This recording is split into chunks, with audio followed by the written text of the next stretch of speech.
Hello students, कैसे हैं आप सब। आज मैं आप लोगों के लिए क्लास 12th के पोर्शन से केमिस्ट्री में केमिकल काइनेटिक्स का कोर्स लेकर के आया हूं। और ये कोर्स रुकेगा नहीं, थकेगा नहीं, हारेगा नहीं, कंटिन्यूटी में चलता रहेगा। चाहे वो टर्म 2 का एग्जामिनेशन हो आपका, चाहे 12th बोर्ड का एग्जामिनेशन हो, चाहे नीट का एग्जामिनेशन हो, जेई मेन का एग्जामिनेशन हो, जेई एडवांस का एग्जामिनेशन हो, एनडीए का एग्जामिनेशन हो, एससीआरए का एग्जामिनेशन हो, या जो बच्चे ग्रेजुएशन करेंगे, पोस्ट ग्रेजुएशन करेंगे, केमिस्ट्री में रिसर्च करेंगे, सारे बच्चों के लिए यूजफुल कोर्स मैं बना रहा हूं। तो शुरुआत कर रहा हूं केमिकल काइनेटिक्स से। चलिए, जब मिल बैठेंगे दो यार, आप और हम संग, तो आ जाएगी केमिस्ट्री के केमिकल काइनेटिक्स में रंग। चलिए स्टूडेंट्स, तो सबसे पहली बात करते हैं कि केमिकल काइनेटिक्स क्या होता है। केमिकल का मतलब क्या होता है? किसी भी रिएक्शन से रिलेटेड बात करना। काइनेटिक्स मतलब उसके रेट की चर्चा करना कि वो रिएक्शन कितनी देर में कंप्लीट होगा, जल्दी खत्म होगा कि लेट से खत्म होगा। केमिकल काइनेटिक्स इसकी चर्चा करता है rate of a chemical reaction, कि कोई भी रिएक्शन कितनी देर में फिनिश होगा, रिएक्टेंट को प्रोडक्ट में बदलने में कितना टाइम लगेगा। यानी क्या बोल सकते हैं, chemical kinetics is a branch of chemistry that deals with the study of rate of a chemical reaction, that deals with the study of rate of chemical reaction, study of rate of a chemical reaction। Clear? देखिए मेरे प्यारे बच्चों, rate of chemical reaction मतलब reactant को product में बदलने में कितना टाइम लगेगा। कम टाइम लगेगा तो कहेंगे फास्ट रिएक्शन है, ज्यादा टाइम लगेगा तो कहेंगे कम टाइम लगेगा तो फास्ट रिएक्शन, ज्यादा टाइम लगेगा तो स्लो रिएक्शन। इसका मतलब क्या हुआ, इन how much time A reaction will be completed, कितने समय में कोई भी रिएक्शन कंप्लीट होगा। मतलब रिएक्टेंट को प्रोडक्ट में बदलने में कितना टाइम लगेगा, मतलब in how much time reactant will be converted to product. और क्या कह सकते हो, in how much time reactant will be converted to product. Reactant को प्रोडक्ट में बदलने में कितना समय लगेगा, ये सारी बातें हम लोग इस चैप्टर में करने वाले हैं। देखो, आप धरती का कोई भी एग्जामिनेशन क्वालिफाई कर सकते हो, मेरे से पढ़ोगे धरती का कोई भी एग्जामिनेशन क्वालिफाई कर सकते हो, क्योंकि गॉड ने हमें वो शक्तियां दी है कि मैं आपको चैलेंज है, मैं किसी को केमिस्ट्री सिखा सकता हूं। ये तो वह रेट ऑफ रिएक्शन की बात करेगा। आप किसी भी एग्जामिनेशन को क्वालिफाई करने का क्या तरीका है कि आपके पीछे वाले दिमाग में क्वेश्चन देखते हुए क्वेश्चन का 3D फिगर एनिमेटेड फॉर्म में बन जाना चाहिए। ये हो गया। अब देखिए, डेफिनेशन तो मालूम हो गया कि हम इस चैप्टर में पढ़ेंगे क्या। अब है category of chemical reaction. Rate के आधार पर मेरे प्यारे बच्चों, केमिकल रिएक्शन तीन प्रकार के होते हैं। Three types of chemical reaction on the basis of rate. Rate के आधार पर तीन तरह के केमिकल रिएक्शन होते हैं। सबसे पहला वेरी फास्ट रिएक्शन, ऐसा रिएक्शन जो बहुत जल्दी हो जाए। सबसे पहला वेरी फास्ट रिएक्शन। क्या वेरी फास्ट रिएक्शन से क्या तात्पर्य है, रिएक्टेंट को प्रोडक्ट में बदलने में बहुत कम टाइम लगेगा। Reactant will be converted to product in less time. उस रिएक्शन को हम लोग वेरी फास्ट रिएक्शन कहते हैं। Reactant will be converted to product in very less time. अच्छा, इतना जल्दी हो जाता है कि आप उसके रेट को मेजर नहीं कर सकते। या एग्जाम्पल समझिए, एसिड को बेस से रिएक्शन करोगे तो इतना जल्दी रिएक्शन हो जाएगा कि आप उसके रेट को मेजर ही नहीं कर सकते हो। तो इसका एक एग्जाम्पल तो हो गया, बहुत सारा होगा। एक एग्जाम्पल तो हो गया एसिड बेस न्यूट्रलाइजेशन रिएक्शन। कोई भी एसिड किसी भी बेस से रिएक्शन करके सॉल्ट और वाटर बनाएगा। एसिड बेस से रिएक्शन किया तो सॉल्ट और वाटर बनाया। ठीक है, ये एसिड है, ये बेस है, सॉल्ट। दूसरा, वेरी स्लो रिएक्शन होता है, मतलब इसमें रिएक्टेंट को प्रोडक्ट में बदलने में ज्यादा टाइम लगता है। अब ज्यादा टाइम 2 दिन का लगेगा तो कौन इंतजार करते रहेगा? समय फास्ट हो गया है, 5G का जमाना है। कौन इंतजार करेगा कि रिएक्टेंट प्रोडक्ट में बदल रहा है 2 दिन में, 4 दिन में, 10 दिन में? इसके भी रेट को मेजर हम लोग नहीं कर सकते हैं। तो इसमें क्या होगा? Reactant will be converted to product in large time. ज्यादा समय में रिएक्टेंट प्रोडक्ट में बदलेगा। Converted to product in large time.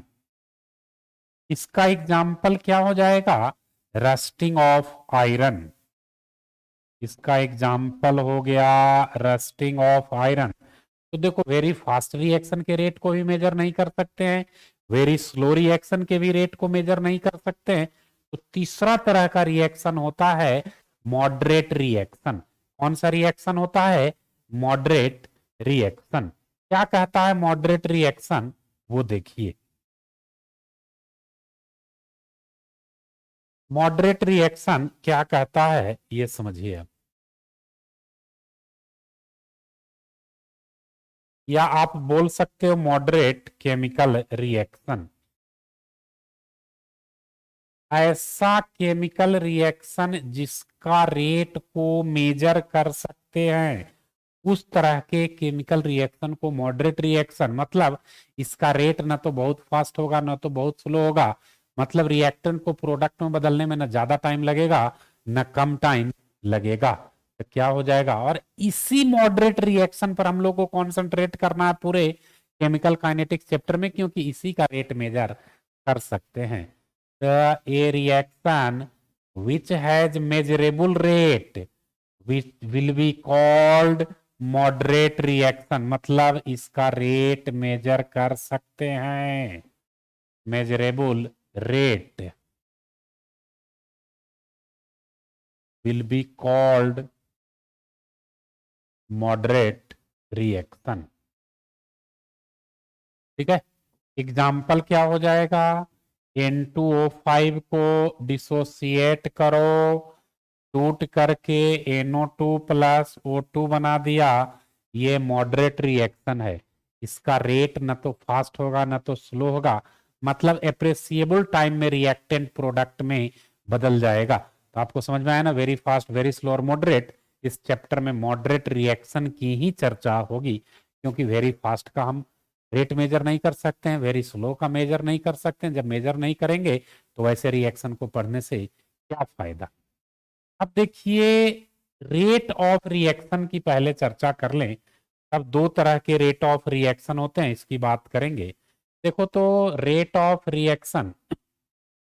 Reaction क्या कहता है कि रिएक्टेंट को प्रोडक्ट में बदलने में कितना टाइम लगा, मतलब it is the time required to convert reactant into product, यानी it is change in concentration of reactant per unit time, और it is change in concentration of product per unit time, per second, per minute, per hour, per day, per year. मतलब unit time में कितना reactant product में बदला, unit time में कितना product reactant में बदला, दोनों के रिस्पेक्ट में हम लोग रेट ऑफ रिएक्शन निकाल सकते हैं। रेट ऑफ रिएक्शन को हम लोग आर से रिप्रेजेंट करते हैं। डिफाइन कैसे करोगे? इट इज द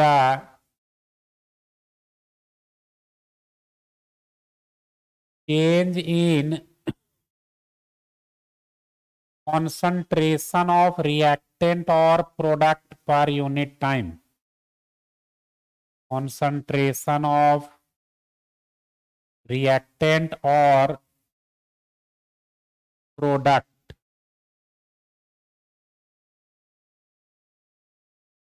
पर यूनिट, है ना। यानी हम लोग क्या लिख सकते हैं, rate of reaction is equal to change in concentration of reactant upon change in time, change in concentration of product upon change in time. अब देखिए एक एग्जाम्पल से बात करते हैं रेट ऑफ रिएक्शन को। देखिए कोई रिएक्शन लीजिए, ए दे रहा है बी, एक एग्जाम्पल, ठीक है।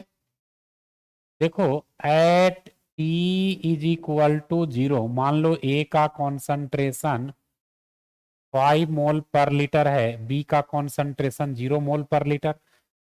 कुछ समय बाद मान लो at T is equal to 2 second A का कॉन्सेंट्रेशन घट के 2 मोल पर लीटर हो गया, तो बी का कॉन्सेंट्रेशन बढ़ के अपने आप 3 मोल पर लीटर होगा।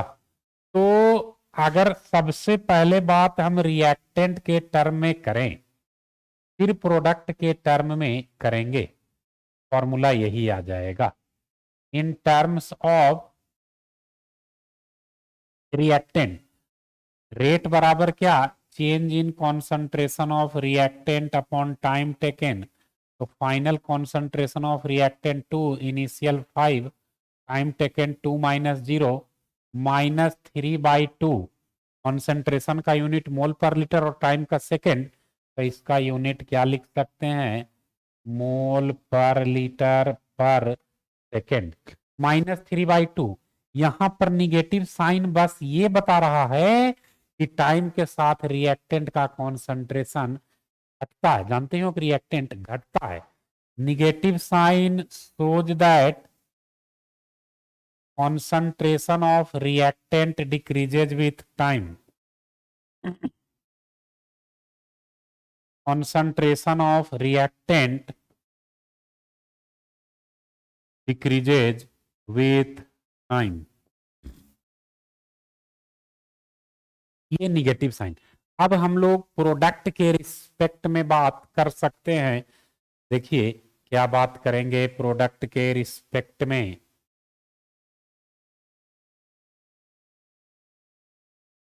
इन टर्म्स ऑफ प्रोडक्ट, ये रिएक्टेंट के टर्म में बात हो गई। अब प्रोडक्ट के टर्म में, इन टर्म्स ऑफ प्रोडक्ट क्या होगा, rate of reaction is equal to change in concentration of product upon time taken. Final concentration of product कितना है 3, इनिशियल कॉन्सेंट्रेशन कितना है 0, तो change in concentration of product 3 minus 0, time period 2 minus 0, तो क्या हो जाएगा, मोल पर लीटर पर सेकेंड। तो रेट ऑफ रिएक्शन क्या, प्लस 3/2 मोल पर लीटर पर सेकेंड। यहां पर प्लस टाइम, प्लस साइन क्या बता रहा है कि प्रोडक्ट का कॉन्सेंट्रेशन टाइम के साथ बढ़ता है। Positive sign here shows that concentration of product increases with time.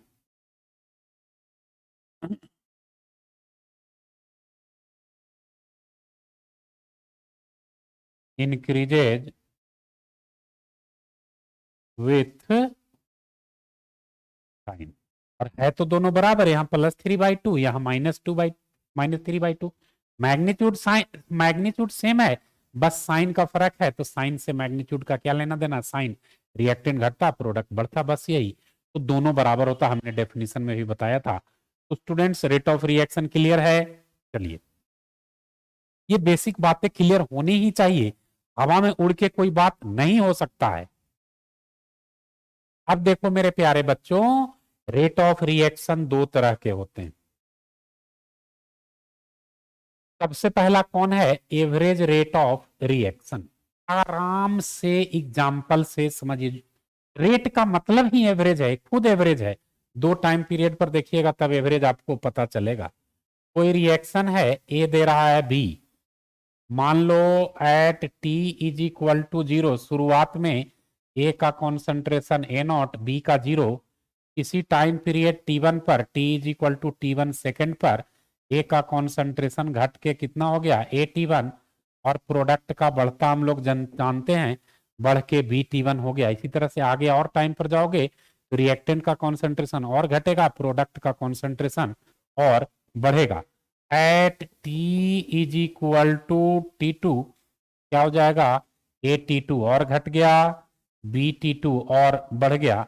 यहां पर स्पेशल बात क्या ध्यान रखना है कि ए नॉट सबसे बड़ा है, इससे छोटा AT1 है, और इससे भी छोटा AT2 है।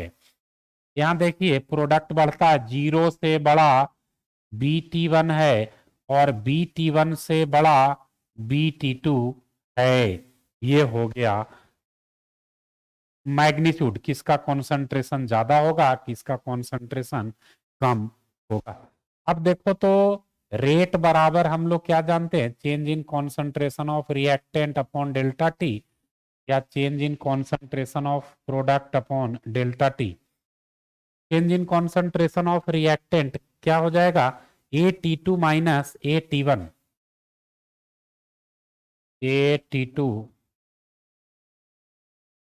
Minus AT1 upon T2 minus T1, change in time period. इसी तरह से change in concentration of product क्या हो जाएगा? BT2 minus BT1। तो क्या हो जाएगा? BT2 का, B का कॉन्सेंट्रेशन T2 टाइम पर माइनस B का कॉन्सेंट्रेशन T1 टाइम पर अपॉन T2 माइनस T1। अब देखो तो AT2 छोटा है, AT1 बड़ा है, छोटा में से बड़ा घटाओगे तो माइनस आएगा। R बराबर क्या? Minus change in concentration of A upon delta T. यहाँ देखिए BT2 बड़ा है और BT1 छोटा है, बड़ा में से छोटा घटेगा तो पॉजिटिव आएगा, तो plus change in concentration of B upon delta T. ये आ गया average rate of reaction. AV से डिनोट करते हैं, RAV से ना। तो एवरेज रेट ऑफ रिएक्शन समझ गए, simply rate of reaction, minus फिर लग गया रिएक्टेंट वाले में, प्रोडक्ट वाले में प्लस, क्योंकि प्रोडक्ट का कॉन्सेंट्रेशन टाइम के साथ बढ़ता है, रिएक्टेंट का कॉन्सेंट्रेशन टाइम के साथ घटता है।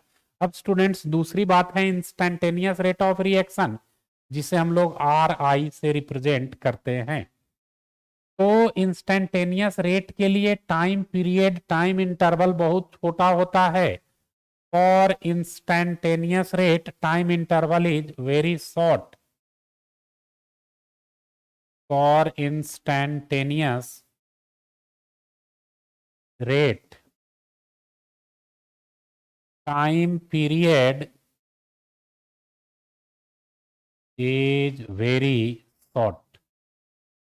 यानी हम लोग इंस्टेंटेनियस रेट बराबर क्या लिख सकते हैं? लिमिट, क्योंकि टाइम पीरियड बहुत शॉर्ट है, delta T is equal to 0, और जो एवरेज रेट वाला वही पुट कर देंगे, minus delta A upon delta T, minus delta A upon delta T is equal to limit delta T tends to 0 plus delta B upon delta T. अब देखो mathematics के concept की बात करेंगे, लिमिट का साइन हटाओगे तो डेल्टा डी में change हो जाता है। इंस्टेंटेनियस रेट बराबर क्या?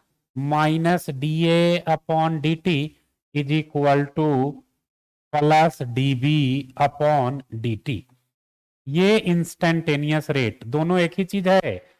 एवरेज रेट में minus delta A upon delta T बराबर plus delta B upon delta T, instantaneous rate में minus D A upon D T is equal to plus D B upon D T होगा।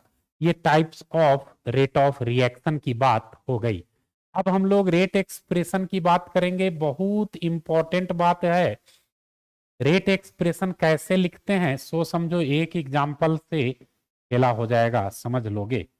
मान लो कि मेरे पास कोई equation है ए ए plus B B क्या बना दे रहा है सी सी प्लस डी डी। तो रेट एक्सप्रेशन कैसे लिखोगे? तो जो कोफिशियंट होता है वो बटा में और रिएक्टेंट में माइनस साइन, जानते ही हो रिएक्टेंट में माइनस साइन और जो कोफिशियंट होता है वो बटा में। तो कोफिशियंट कौन है? Small A minus 1/a into concentration of D A upon D T is equal to -1/b into concentration of D B upon D T, और प्रोडक्ट वाला में plus sign 1/c into concentration of c upon D T plus 1/d into concentration of d upon D T. ये हो गया rate expression इसके लिए। मान लो कि कोई एग्जाम्पल लेते हो और रेट एक्सप्रेशन लिखना है। सपोज मुझे रेट एक्सप्रेशन लिखना है 2NH3 क्या दे रहा है N2 प्लस 3H2। बहुत आसान है लिखना, कैसे लिखोगे? R बराबर ये रिएक्टेंट है तो -1/2D concentration of NH3 upon dt, reactant है इसलिए माइनस, ये प्रोडक्ट है कोई कोफिशिएंट नहीं, plus D concentration of N2 upon dt, और ये 1/3 प्लस दे सकते हो नहीं भी, क्योंकि नहीं भी दोगे तो प्लस साइन ऑटोमेटिक होगा, प्लस 1/3 DH2 अपॉन dt। ये हो गया रेट एक्सप्रेशन लिखने का तरीका। जैसे एक क्वेश्चन और मैं देता हूं रेट एक्सप्रेशन लिखने के लिए, कितने लोग लिख पाते हैं? एग्जाम्पल नंबर 3 देखिए, H2 प्लस हाफ O2 क्या बना दिया H2O। इसका रेट एक्सप्रेशन क्या लिखोगे? हाइड्रोजन तो रिएक्टेंट है, माइनस साइन, कोफिशिएंट भी 1 है, as it is -DH2 upon dt। ये -1/2 तो ऊपर चला जाएगा 2, -2 BO2 अपॉन dt बराबर प्लस, क्योंकि वाटर प्रोडक्ट है तो प्रोडक्ट में plus sign DH2O upon dt। इस तरह से हम लोग रेट एक्सप्रेशन लिख सकते हैं, कोफिशिएंट बटा में, रिएक्टेंट के कॉन्सेंट्रेशन के पहले माइनस साइन, प्रोडक्ट के कॉन्सेंट्रेशन के पहले प्लस साइन, लिखा जाएगा रेट एक्सप्रेशन। अब देखिए मुद्दे की बात, डिफरेंशियल रेट लॉ इक्वेशन। मान लो स्टूडेंट्स कि मेरे पास कोई रिएक्शन है, ध्यान से देखिएगा, यहां से क्वेश्चन आता है रेट एक्सप्रेशन को कोरिलेट करके। Let us consider a reaction, कोई रिएक्शन है alpha A plus beta B plus gamma C, कोई प्रोडक्ट दे रहा है डेल्टा डी प्लस कुछ भी, डेल्टा डी प्लस साई ई, कोई रिएक्शन है। तो रेट ऑफ रिएक्शन क्या कहता है सो समझिए। रेट ऑफ रिएक्शन कहता है, differential rate law of equation क्या कहता है कि rate of reaction will be directly proportional to concentration of reactant A B C. Differential rate law equation को प्रोडक्ट से कोई मतलब नहीं है, कॉन्सेंट्रेशन ऑफ ए का power alpha, concentration of B का power beta, concentration of C का power gamma. अगर प्रोपोर्शनलिटी का साइन हटता है तो कांस्टेंट आएगा, जिसको रेट कांस्टेंट के कहते हैं। के इंटू कॉन्सेंट्रेशन ऑफ ए के power alpha, concentration of B के power beta into concentration of C के पावर गामा। अब यहां पर अल्फा बीटा गामा क्या है ये देखिए। अल्फा क्या है? Order of reaction with respect to A, क्योंकि ए का पावर है, order of reaction with respect to A. और बीटा क्या है? Order of reaction with respect to B. Gamma क्या है? Order of reaction with respect to C. अगर इसी रिएक्शन का तुमसे कहे कि ओवरऑल ऑर्डर ऑफ रिएक्शन क्या होगा, तो क्या बताओगे? ओवरऑल ऑर्डर ऑफ रिएक्शन क्या हो जाएगा? तीनों को जोड़ दो, alpha plus beta plus gamma. देखिए यहां पर देखने से क्या लग रहा है कि जो कोफिशिएंट है उसको हमने ऐड कर दिया, ऑर्डर निकल गया ओवरऑल, लेकिन ऐसा नहीं है। ये एक संजोग है कि कोफिशिएंट और पावर दोनों सेम है। ऑर्डर एक्सपेरिमेंटली डिटरमाइंड क्वांटिटी होता है। तो यहां पर एक कॉलम बना लो, अबाउट ऑर्डर ऑफ रिएक्शन। सबसे पहला बात, it is experimentally determined quantity. कोई लिखंत से इसको मतलब नहीं है। Experimentally determined quantity.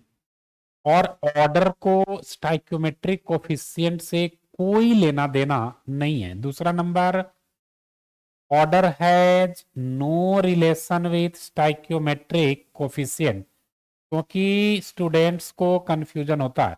No relation with stoichiometric coefficient.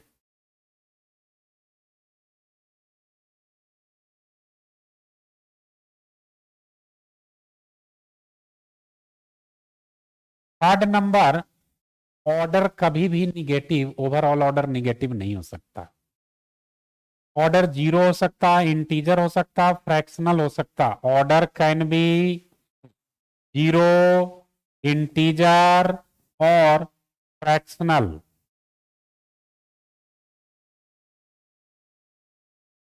Overall order कभी भी निगेटिव नहीं हो सकता। इंडिविजुअल किसी का है बटा में है तो पावर -1 हुआ, हो गया। लेकिन ऑर्डर फ्रैक्शन भी हो सकता है, पॉइंट में भी रह सकता है, ये बात ध्यान रखिएगा। तो जब तक ऐसा एक्सप्रेशन नहीं दिया है डिफरेंशियल रेट लॉ इक्वेशन, आप ऑर्डर नहीं निकाल पाओगे। बस जितने भी कॉन्सेंट्रेशन टर्म है सबके पावर को ऐड कर दीजिए, ऑर्डर निकल जाएगा। जैसे अगर हम बात करें ऑर्डर निकालने का, एक एग्जाम्पल है, find order of following reaction. Find order of following reaction. Suppose reaction दिया है HI, टूट करके क्या बना दिया, H2 + I2 ऐसे दिया, ऑर्डर नहीं निकलेगा जब तक कि रेट लॉ इक्वेशन ना दिया हो। अगर यही दे दिया R बराबर K इंटू HI का पावर 3/2, तो हाँ अब ऑर्डर निकल जाएगा, क्योंकि जो पावर में है वही ऑर्डर है, ऑर्डर 3/2 हो गया।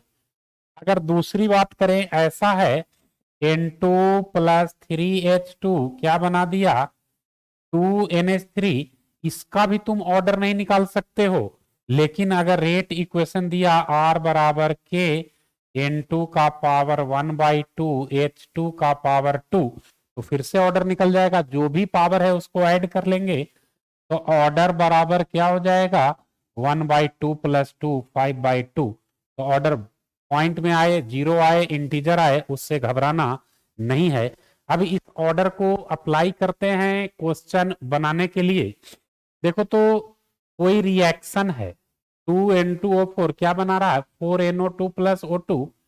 रेट ऑफ रिएक्शन क्या होगा, तो आप रेट लॉ एक्सप्रेशन लगा दो। R बराबर क्या लिख सकते हो, -1/2, क्योंकि रिएक्टेंट है, dN2O4/dt is equal to +1/4 dNO2/dt is equal to +dO2/dt। देखिए क्या होगा, रेट ऑफ रिएक्शन मिलाइए, 1/2 dN2O5 आ गया। ये एक्चुअली में N2O5 होगा। यहाँ पर थोड़ा सा क्वेश्चन में करेक्शन की जरूरत है, ये O4 की जगह पर O5 कर लीजिएगा। और जब यहाँ O5 हुआ तो यहाँ पर भी O5 होगा, N2O5। अब देखिए आप, 1/2, लेकिन माइनस में होना चाहिए था, 2 आ गया, ये भी नहीं होगा। 1/4 DNO2/dt है ना, 1/4 DNO2/dt रेट ऑफ रिएक्शन। तो क्वेश्चन नंबर 1 का आंसर सी हो गया। ये ऑप्शन नहीं भी देता तो रेट ऑफ रिएक्शन आपको ये तीनों के टर्म में लिखना पड़ सकता था। अब देखिए क्या कह रहा, कोई रिएक्शन है, ए 3 मॉलिक्यूल ऑफ बी से रिएक्शन करके 2 मॉलिक्यूल ऑफ Cl बना रहा है। रेट ऑफ रिएक्शन दिया है -DA/dt दे दिया है। तो what is the value of -DH/dt? Actually में ये -DH/dt नहीं है, ये -DCl/dt है। क्या ये -DCl/dt इन मोल पर लीटर पर मिनट। ये देखो तो R बराबर क्या लिख सकते हो, -DA/dt बराबर, बी का तो जरूरत है नहीं, -1/2 प्लस प्रोडक्ट में ना है DCl/dt। -DA/dt का वैल्यू दिया कितना, 3 into 10⁻³ is equal to 1/2 DCl/dt। तो कितना हो जाएगा, DCl/dt क्रॉस मल्टीप्लाई कर दोगे, into 10⁻³ is equal to DCl/dt। Minus के बारे में पूछ रहा है तो 6 इंटू 10⁻³ वैल्यू लगा देंगे। एक ई ऑप्शन डाल दो, -6 इंटू 10⁻³ इसका ऑप्शन क्या हो जाएगा, ई नंबर ऑप्शन हो जाएगा। कोई दिक्कत है तो बोल सकते हैं, कोई दिक्कत नहीं, क्योंकि DCl/dt का पूछ रहा है वैल्यू क्या होगा। बस कोरिलेट करना है। एक रिएक्शन है 2A + B, क्या दे रहा है 3C + D, तो कौन नहीं एक्सप्रेस करता है, तो इसका रेट एक्सप्रेशन लिखो, तो आराम से लिखिए। R बराबर रिएक्टेंट वाला -1, कोफिशिएंट नीचे -1/2 DA/dt is equal to -dB/dt is equal to +1/3 dC/dt is equal to +dD/dt। जो इन चारों से बाहर है वो नहीं होगा। -dC/dt -dB/3dt रिएक्शन रेट कौन रिप्रेजेंट नहीं कर रहा है, कौन देखो DD/dt कर रहा है, -DA/2dt ये भी कर रहा है, ये भी कर रहा है, DD/dt कर रहा है, C और D तो कर रहा है, B में -dB/3dt नहीं कर रहा है,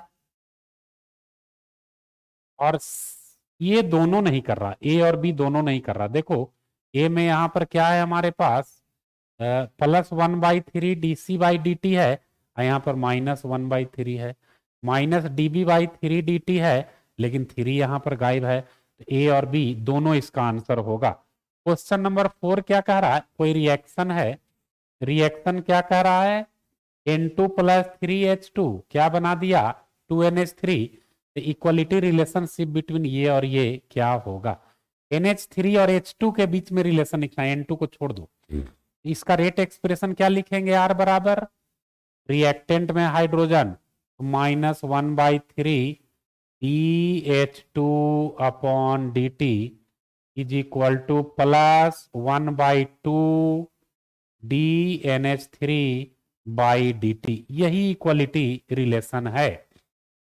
या क्रॉस मल्टीप्लाई करोगे तो क्या हो जाएगा, -2/3 DH2/dt is equal to DNH3/dt। ये या ऊपर वाला मिलाइए तो कौन ऑप्शन है, -2/3 DH2/dt बराबर DNH3/dt, कौन सा ऑप्शन है, ऑप्शन नंबर सी। बस रेट एक्सप्रेशन लगा करके सोचिए, रेट एक्सप्रेशन कितना इंपॉर्टेंट है। अगेन ये भी क्वेश्चन रेट एक्सप्रेशन है, सारा rate of disappearance of A, reactant है तो घटेगा, is related to the rate of appearance of B, product है तो बढ़ेगा, अपीयरेंस माने कॉन्सेंट्रेशन बढ़ना और डिसअपियरेंस मतलब कॉन्सेंट्रेशन घटना।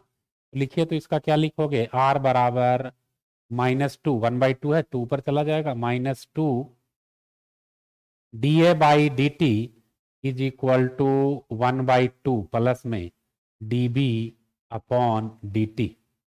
क्रॉस मल्टीप्लाई कर सकते हो तो क्या हो जाएगा, 4 D A upon D T minus में is equal to D B upon D T, या 4 नीचे भी आ सकता है तो क्या लिख सकते हैं, -DA upon D T is equal to -1/4 dB upon D T. -1/4 नहीं, क्योंकि माइनस तो उस साइड हमने छोड़ ही दिया है, simply 1/4 dB by D T.